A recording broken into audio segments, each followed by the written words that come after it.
नमस्कार दोस्तों, एक बार फिर से आप सभी का बहुत बहुत स्वागत है हमारे YouTube चैनल ग्रेडियंट एकेडमी सिर्फ ज्ञान और शिक्षा में।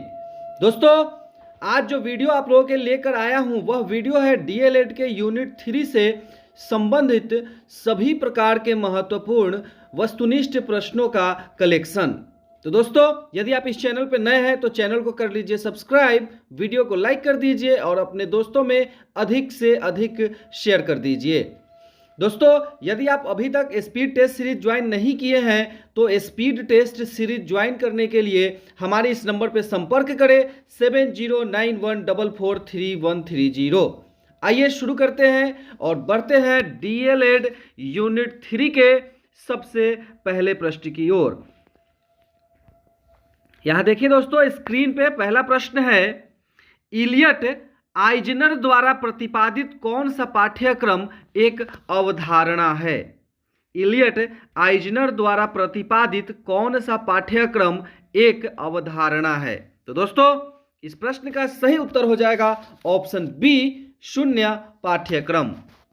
आइए आगे बढ़ते हैं दोस्तों, दूसरा प्रश्न देख लेते हैं। निम्नलिखित में से क्या पाठचर्या के विकास के लिए मार्गदर्शक सिद्धांत नहीं है।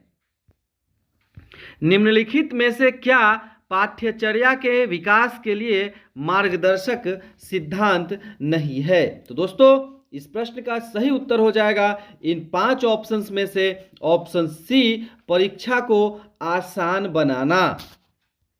आइए तीसरा प्रश्न देख लेते हैं फटाफट से दोस्तों। यहाँ पे तीसरा प्रश्न देख लीजिए। यहाँ दोस्तों, सामाजिक विज्ञान में पाठ्यचर्या घटकों में निम्नलिखित में से क्या शामिल है।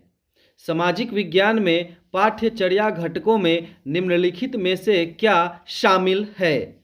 तो दोस्तों, इन ऑप्शंस को एक बार पढ़े, उसके बाद फिर आपको ये बताना है। दोस्तों देखिए, यहाँ 1 नंबर में भूगोल की प्रमुख प्रक्रियाएं, 2 में लोगों, पर्यावरण और संसाधनों के बीच अंतर संबंध, 3 में ऐतिहासिक व्याख्या कौशल, 4 में संविधान के आधार पर मूल्य।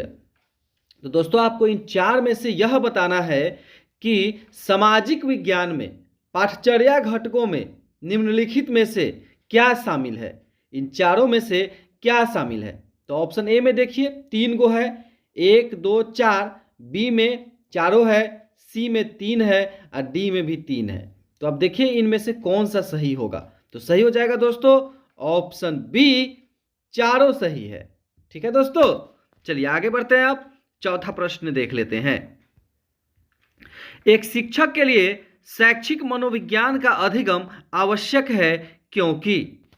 एक शिक्षक के लिए शैक्षिक मनोविज्ञान का अधिगम आवश्यक है, क्यों आवश्यक है दोस्तों। ये 5 ऑप्शंस देखिए, फिर हमको बताइए दोस्तों, कमेंट के माध्यम से प्रश्न संख्या के साथ उत्तर जरूर बताइए दोस्तों।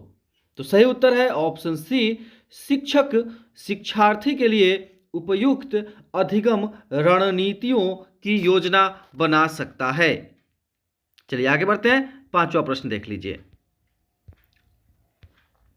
5वां प्रश्न दोस्तों, सामाजिक अध्ययन का निम्नलिखित में से कौन सा पाठ्यक्रम उपागम भिन्न भिन्न कक्षाओं के मध्य व्याप्त जटिलताओं और गहराई को भरने के लिए अवधारणाओं के व्यवस्थीकरण पर जोर देता है।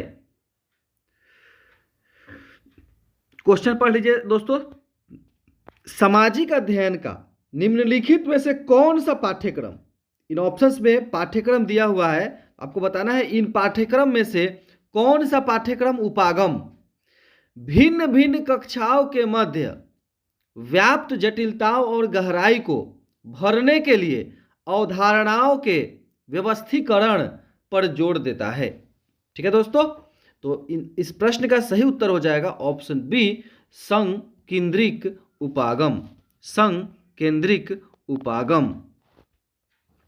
चलिए आगे बढ़ते हैं, 6ठा प्रश्न देख लीजिए। पाठ्यक्रम विकास की अवधारणा में शामिल नहीं है।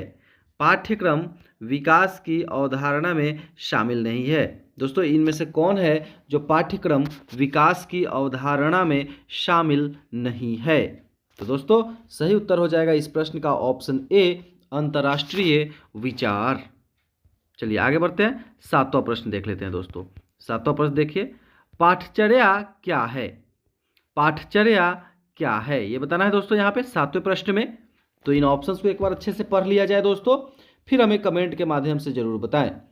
सभी विषयों का PDF प्राप्त करने के लिए हमारे इस नंबर पर संपर्क करें 7091443130। DLED के 8 यूनिट का अलग अलग मोस्ट इंपोर्टेंट 100 से 150 क्वेश्चन प्राप्त करें दोस्तों, अलग अलग सभी यूनिट्स का। इसके साथ साथ सामान्य अध्ययन के भी सभी विषयों का, गणित, विज्ञान, भूगोल, राष्ट्रीय आंदोलन, करेंट अफेयर्स, सामाजिक विज्ञान, इन सभी विषयों का अलग अलग सबसे महत्वपूर्ण प्रश्नों का सेट और सबसे महत्वपूर्ण वस्तुनिष्ठ प्रश्नों का सेट PDF प्राप्त करें दोस्तों। हमारे इस नंबर पर संपर्क करें और PDF सभी विषयों का संपूर्ण, सटीक और सबसे बेहतर प्राप्त करें 7091443130 पे दोस्तों। चलिए अब आगे बढ़ते हैं, यहाँ पे देख लेते हैं इस प्रश्न में क्या होगा। इस प्रश्न का सही उत्तर, पाठचर्या क्या है? तो दोस्तों इसका सही उत्तर हो जाएगा ऑप्शन सी, विषय वस्तु, उद्देश्य, पाठ्यक्रम, कार्यक्रम, अनुभव, गतिविधियां, संबंध, कौशल, व्यवहार।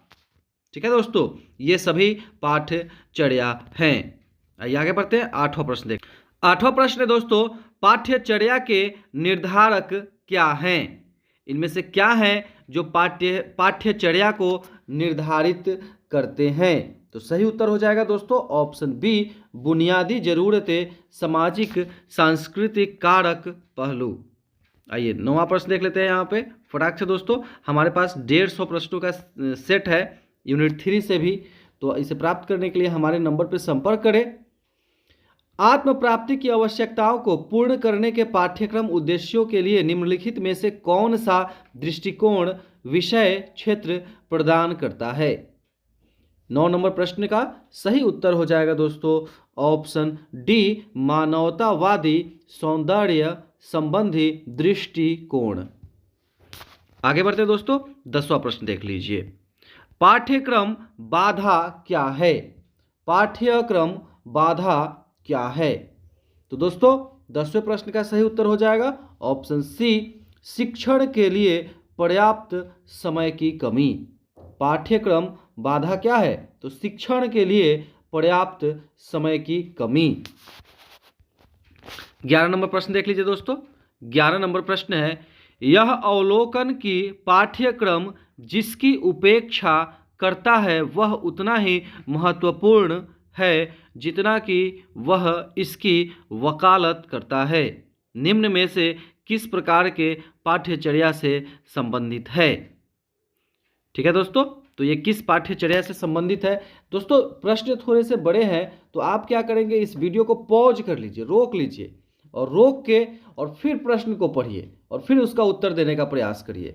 ठीक है दोस्तों, तो इसका सही उत्तर हो जाएगा ऑप्शन डी, शून्य पाठ्यचर्या।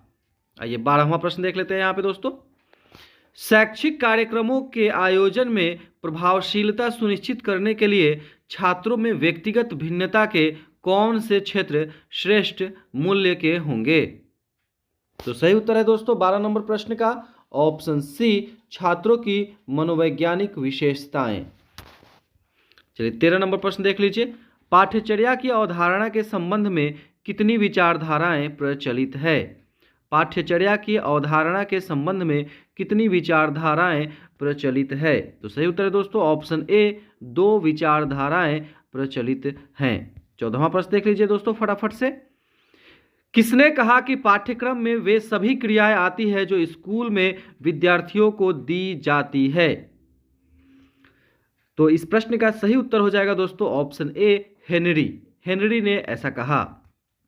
दोस्तों अभी परीक्षा के 15 दिन के आसपास समय बाकी हैं, तो ऐसे समय में आपके लिए सबसे महत्वपूर्ण है कि आप रोज एक सेट प्रैक्टिस करें और जिस विषय में कम नंबर आता है उस विषय पे थोड़ा अधिक ध्यान दें।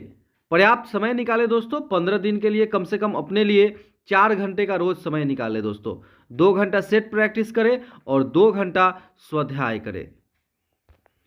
ठीक है दोस्तों, तो सेट प्रैक्टिस करने के लिए हमारे ग्रुप से जुड़े, स्पीड टेस्ट का ग्रुप है हमारा जिसमें काफ़ी लोग जुड़े हुए हैं, और जल्द से जल्द जुड़े। यदि आप अभी तक नहीं जुड़े हैं तो नंबर है दोस्तों 7091443130।